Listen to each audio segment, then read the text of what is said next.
menggade sawah atau kendaraan? Boleh. Orang menggandekan sawah boleh, menggandekan mobil juga boleh, asalkan caranya benar.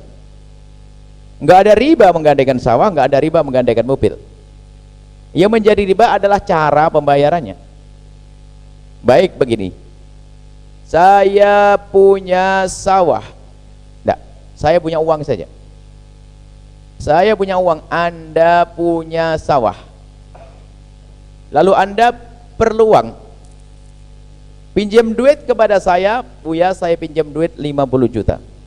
Baik, saya pinjami 5 juta. Jaminannya apa, Pak? Jaminannya adalah sawah. Nah, jaminan namanya gade, rahan. Jadi gadenya adalah sawah. Lah, jaminan ini gunanya untuk apa? Jaminan ini gunanya adalah di saat Anda tidak bisa membayar, maka sawah itu nanti bisa dijual, saya tidak rugi. Saya ambil 50 juta, sisanya saya kembalikan kepada Anda. Gade itu seperti itu fungsinya. Jadi gade itu fungsinya adalah untuk dijadikan alat bayar utang jika ternyata nanti tidak bisa bayar utang. Sampai di situ. Kemudian yang salah itu bukan di sini, bukan dalam masalah gadenya. Yang salah begini, saya yang minjamkan duit kepada Anda, gadenya adalah sawah. Yang dimaksud gade sawah itu sertifikatnya. Nanti bisa saya jual. Jualnya pun harus kesepakatan dengan Anda. Misalnya harganya 150, ya saya jual 150. Dan saya hanya boleh ngambil berapa? 50. Sebab dalam utang piutang nggak boleh kita nyiksa orang. Karena nilainya tolong menolong di dalamnya. Baik. Yang nggak boleh ini yang sering terjadi di kampung. Bagaimana? Saya minjemin duit kepada Anda 50 juta. Gadenya sawah, sudah begitu apa? Sawahnya saya yang garap, berarti saya bikin Anda nyungsep, haram. Saya tidak berhak mendapatkan itu. Kullu qardin jarra naf'an, semua pinjam meminjam yang ada tambahan di saat mengembalikan adalah riba. Semua pinjam meminjam yang kembalinya adalah dengan tambahan riba, biarpun tambahannya adalah tidak besar nilainya. Bahkan begini, kalau saya minjamkan duit kepada Anda 1 juta, lalu Anda kembalikan kepada saya juga 1 juta plus pijetnya itu riba, dosa, neraka. Apalagi 1%, 0,5% sama riba, haram, dosa. Jadi semua peminjaman yang kembalinya riba, kembalinya keuntungan kepada yang meminjamkan itu riba. Saya minjamkan uang kepada Anda 50 juta, gadenya sawah itu ada jaminan. Saya tidak boleh mengambil keuntungan dari sawah itu. Saya kerjakan juga tidak boleh. Kalaupun boleh saya garap, hitungannya adalah untuk cicilan utang Anda. Misalnya tahun ini saya garap sawah keluar 5 juta, kepotong 5 juta.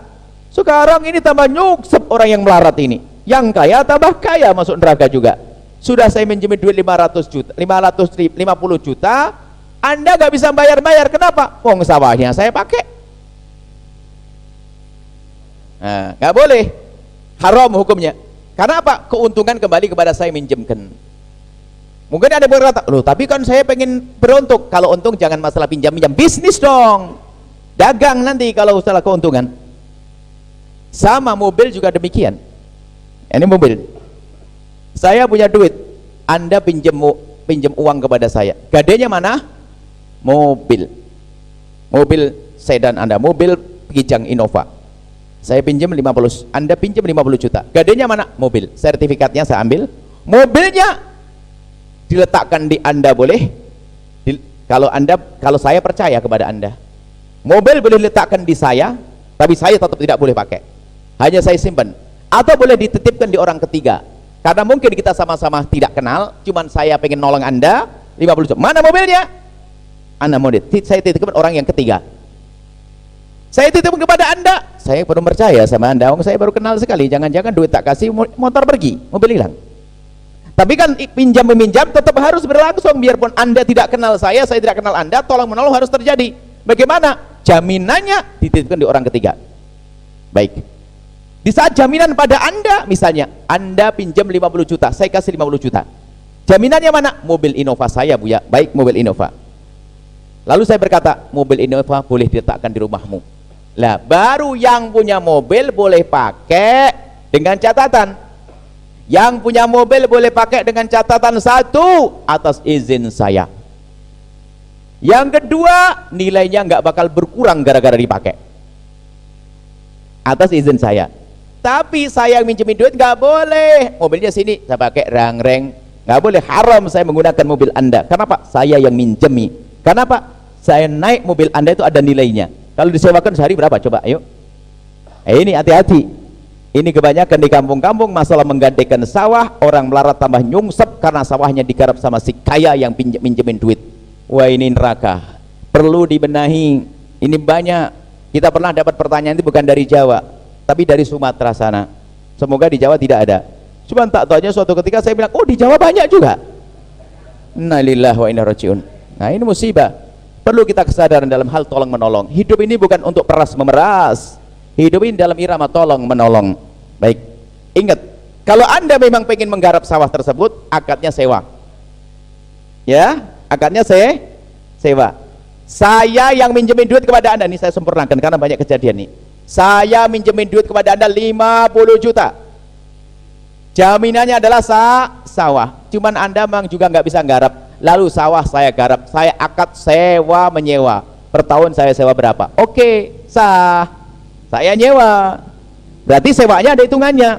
Tapi kalau cuma-cuma saya memakai, namanya saya memaksa Anda.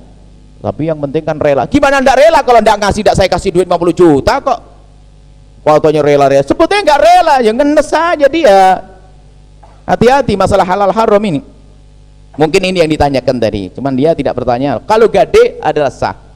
Gade adalah boleh-boleh saja, akan tapi cara bayarannya itu yang perlu diperhatikan.